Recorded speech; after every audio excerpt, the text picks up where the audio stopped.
Welcome to it's my recipe అండి. మనం ఇంట్లో చోలా మసాలా కర్రీ ఎలా తయారు చేసుకోవాలనేది విధానం చూపిస్తున్నాను. ఇది చాలా సులభం అండి.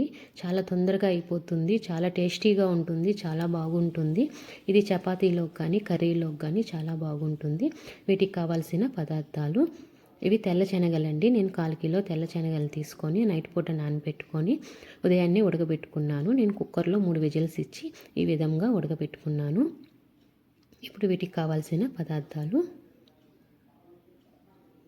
ఆనియన్స్ మీడియం సైజు 2 తీసుకున్నానండి. ఇది మెత్తగా మనం పేస్ట్ లాగా చేసేసుకోవాలి. మళ్ళీ మనం ఇదే మిక్సీ జార్లో మళ్ళీ టమోటాలు తీసుకొని టమోటాలు కూడా మనం మెత్తగా మిక్సీకి వేసేసుకోవాలండి. టమోటాలు అనేది మీడియం సైజు 2 తీసుకున్నాను. చూడండి, నేను ఈ విధంగా టమోటాలు కూడా వేసేసుకున్నాను. ఇప్పుడు మనం బాండెలు పెట్టుకొని దీంట్లోకి నెయ్యి వేసుకోవాలి. నెయ్యి కానీ బటర్ కానీ ఏదైనా వేసుకోవచ్చండి. నేను నెయ్యి 3 స్పూన్ల దాకా నెయ్యి అనేది వేసుకుంటున్నాను. మళ్ళీ దీంట్లోనే మనం ఆయిల్ అనేది కూడా వేసుకోవాలి. మనకి బటర్ కానీ నెయ్యి కానీ వేసుకుంటే కర్రీ అనేది మంచి టేస్ట్ వస్తుందండి. చూడండి, ఈ విధంగా ఇంత వేసుకుంటే సరిపోతుంది. ఇప్పుడు మనం ఆయిల్ని బాగా హీట్ కానిచ్చి దీంట్లోకి మనం పట్టా మొగ్గ వేసుకోవాలి. పట్టా మొగ్గ బాగా మనకి వేగాలి. ఇప్పుడు మనం ఆనియన్ పేస్ట్ వేసుకున్నాం కదండి, ఆ ఆనియన్ పేస్ట్ తీసుకొని మనం దీంట్లోనే వేసేసుకోవాలి.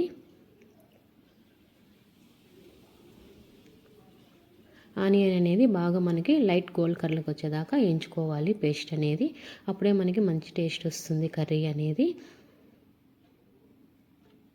చూడండి, ఈ లైట్గా గోల్డ్ కలర్కి వచ్చేసింది కదా. ఇప్పుడు మనం దీంట్లోకి అల్లం తెల్లగడ్డ పేస్ట్ అనేది వేసుకోవాలి. అల్లం తెల్లగడ్డ పేస్ట్ 2 స్పూన్ల దాకా పడుతుంది. నేను 2 స్పూన్లు వేసుకుంటున్నాను. మనం అల్లం తెల్లగడ్డ పేస్ట్ కూడా మనం పచ్చి వాసన పోయేదాకా వేయించుకోవాలండి. మనకి ఎంత పచ్చి వాసన ఉంటే కర్రీ అనేది మనకి టేస్టీ రాదు. మనకి ఎంత అల్లం తెల్లగడ్డ పేస్ట్ అనేది ఎంత బాగా వేయించుకుంటామో కర్రీ అనేది అంత మంచి టేస్ట్ వస్తుంది.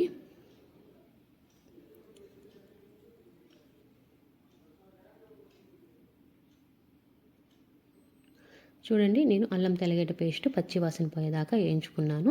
ఇప్పుడు మనం టమోటా పేస్ట్ కూడా మనం దీంట్లోనే వేసేసుకొని టమోటా పేస్ట్ కూడా మనం బాగా చాలాసేపు వేయించుకోవాలండి. మనకి పచ్చి వాసన పోవాలి. టమోటా కూడా మనకి పచ్చి వాసన పోవాలి. బాగా వేగాలి మసాలాను.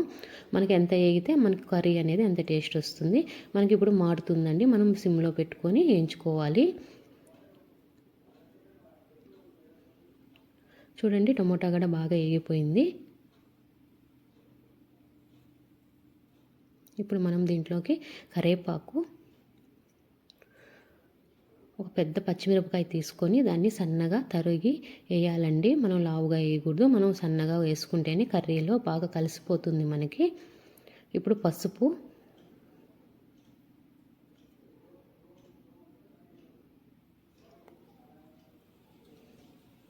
ఉప్పు అండి. ఉప్పు అనేది మన టేస్ట్ని బట్టి వేసుకోవాలా, కానీ ఉప్పు అనేది చూసి వేసుకోండి. ఎందుకంటే మనం శనగల్లో ఉడకబెట్టేటప్పుడు ఉప్పు అనేది వేసి ఉడకబెడతామండి. అందుకని మనం దాంట్లో మళ్ళీ ఉప్పు ఉంటుంది, అందుకని చూసుకొని వేసుకోండి. దీన్ని ఒక 5 నిమిషాల పాటు వేయించుకుందాము. నేను ఒక 5 నిమిషాల పాటు వేయించేసుకున్నానండి. ఇప్పుడు దీంట్లోకి మనం 1/2 స్పూను కారం అనేది వేసుకోవాలి. 1/2 స్పూన్ అయితే సరిపోతుందండి కరెక్ట్గాను. కానీ మీ టేస్ట్ అండి, మీ టేస్ట్ని బట్టి మీరు వేసుకోండి. నాకైతే 1/2 స్పూను సరిపోతుంది కర్రీకి. ఇప్పుడు మనం శనగలు ఉడకబెట్టి పెట్టున్నాం కదండి, ఆ శనగలు అనేది దీంట్లో వేసుకోవాలి. కానీ మొత్తం వేయకూడదండి. మనం ఒక చిన్న కప్పు శనగలు అనేది తీసి పక్కన పెట్టుకోవాలి. నేను వీటితో పాటు ఒక చిన్న కప్పు శనగలు తీసుకొని మిక్సీ జార్లో వేసుకొని మెత్తగా పేస్ట్ అనేది వేసి పెట్టుకోవాలి. మనం ఈ కొరం శనగలు ఉంటాయి కదండి, ఇవి మనం కర్రీలో వేసేసుకోవాలి. ఇప్పుడు మనం బాగా కలిపేసుకోవాలండి. మనకి ఇక్కడే అర్థమైపోతుంది. మనకి చూడండి, నేను కలుపుతున్నప్పుడు మనకి ఆ శనగలకి ఆ కర్రీకి మనకి సరిపోయింది కదా. ఇట్లా వస్తే మనకి కర్రీ అనేది బాగా వస్తుంది. ఇప్పుడు మనకి చూడండి బాగా సరిపోయింది కదా ఆ శనగలకి, ఆ మసాలాకి, నేను చెప్పిన మసాలాకి. ఇప్పుడు మనం ఏం చేస్తామంటే మనం శనగలు ఉడకబెట్టి పెట్టిన వాటర్ ఉంటాయి కదండి, ఆ వాటర్ అనేది మనం ఆ కర్రీలో వేసేసుకోవాలి. అవి చాలవండి, కొంచెం వాటర్ కూడా మనం చూసుకొని పోసుకోవాలి. ఇప్పుడు మళ్ళీ ఇంకా కొంచెం మనకి వాటర్ అనేది పడుతుంది. నేను మళ్ళీ వాటర్ అనేది పోసుకుంటున్నాను. ఇప్పుడు బాగా కలిపేసేసుకోవాలి. ఇప్పుడు కలిపేసేసుకొని మనకి వాటర్ అనేది తెల్లు వచ్చేదాకా మనం మళ్ళీ ప్లేట్ పెట్టేసేసి మనం ఉడకనిద్దాము. చూడండి మనకి వాటర్ అనేది బాగా తెల్లుతూ ఉన్నాయి కదా. ఇప్పుడు మనం మిక్సీ జార్లో మనం కొంచెం శనగలు అనేది తీసి పెట్టాం కదా, అది పేస్ట్ చేసి పెట్టుకున్నాం కదా, అది ఇప్పుడు మనం దీంట్లో వేసేసుకోవాలండి. నేను 1 కప్పు శనగలు తీసి పక్కన పెట్టమన్నాను కదా, నేను అవి మిక్సీకి వేసుకొని ఈ విధంగా పేస్ట్ అనేది దీంట్లో వేసేస్తున్నాను.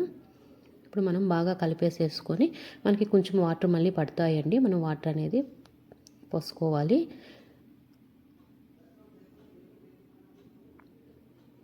చూడండి ఇంకొంచెం వాటర్ అనేది పడతాయి మనకి.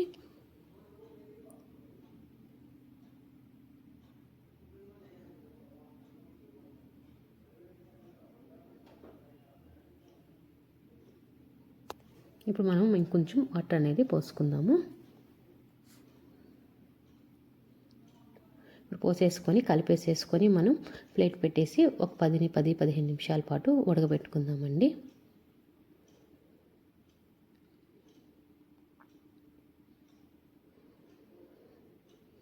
చూడండి ఉడికిపోయింది. ఇప్పుడు మనం కలిపేసేసుకొని ఇప్పుడు దీంట్లో మళ్ళీ మనం మసాలా అనేది వేసుకోవాలండి. మనకి చోలే మసాలా అని అమ్ముతారండి. ఆ మసాలా 1 స్పూన్ అనేది వేసుకోవాలి. మనకి అది దొరకనప్పుడు మనం గరం మసాలా అయినా వేసేసుకోవచ్చు. ఇప్పుడు మళ్ళీ కొంచెం నేను కస్తూరి మేతి అనేది వేసుకుంటున్నాను. ఇప్పుడు కొంచెం కొత్తిమీర వేసుకుంటున్నాను. ఇప్పుడు ఈ 2 కలిపేసేసి బాగా మనం ఉడకబెట్టుకోవాలండి. ఇప్పుడు మనకి ఏమైనా ఉప్పు కారం చాలకుండా ఉంటే ఇప్పుడు వేసేసుకోవచ్చు. నాకైతే సరిపోయింది, అందుకని నేను వేయటం లేదు. మీకు ఏమైనా చాలిపోతే ఇప్పుడు వేసేసుకొని మనం ఒక 10 నిమిషాలు 20 నిమిషాల పాటు ఉడకబెట్టుకోవాలండి. ఇప్పుడు చూడండి కర్రీ అనేది రెడీ అయిపోయింది.